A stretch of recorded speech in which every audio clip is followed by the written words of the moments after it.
Did you know that the AUTOCHOPPER is not just for drums? You can sequence melodic material like synthesizer loops like this.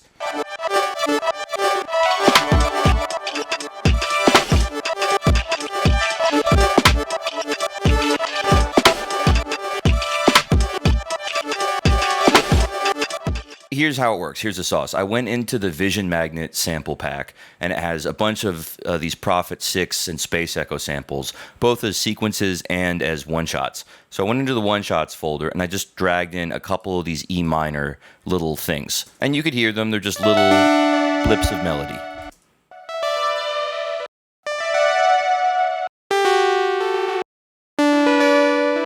Then from there, what I did is I flattened that into a single clip. All right, so next you just make an instance of AUTOCHOPPER and drag in the sample. Then I made a MIDI clip with just a bunch of notes on a C-sharp 3, all a bar long, starting at the top of the bar. And then I'm going to flip over to the effects tab. I want to add some effects on these individual slices. I already put some here on the C-sharp 3 one, but on the other one, I'm mostly going to put granular delay and pitch shifting.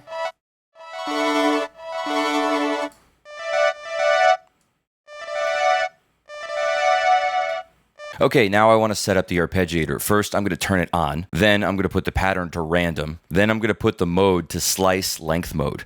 I want to keep the swing around 11 or 10%. I definitely want quantize on. I want the time all the way down to -1 because we're going to animate this in a second. So right now, this is what it sounds like.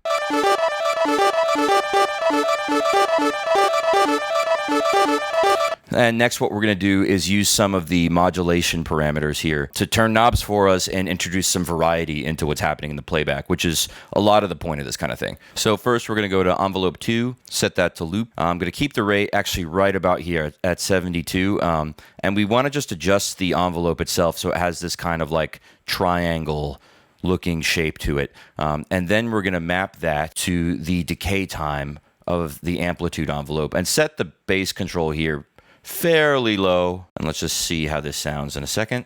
I might even want to go a touch lower so it gets shorter. It's fairly sensitive in this range. Cool. Now the next mapping we're going to make is with envelope 1. We're going to map that to the time parameter of the arpeggiator in slice length mode. So when we play this, watch what happens.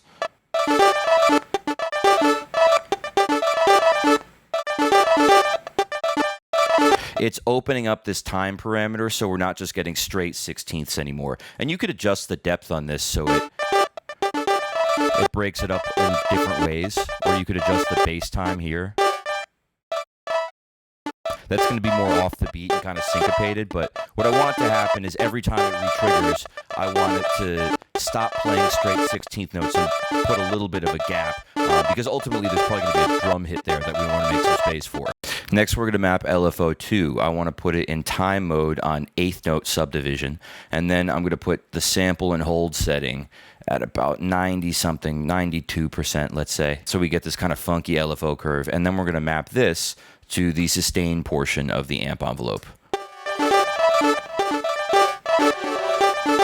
And the last step here is we're going to go and map LFO1 to the amount control of the filter. We're going to put this in high pass mode and turn the resonance up to somewhere in the 70s.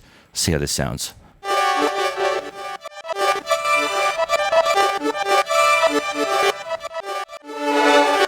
So now we're getting some nice filter animation here from the first LFO. Now for some final touches on this, I'm going to add some delay.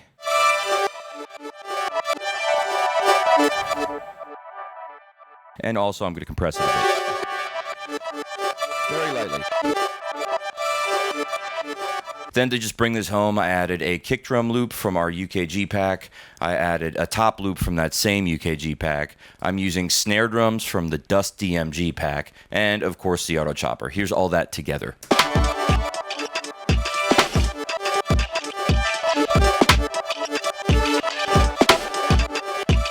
So that's how you do some melodic sequencing with the AUTOCHOPPER. You can get it at glitchmagic.com, and I encourage you to also look at some of the deals and bundles we offer if you want a discount on it. Thanks.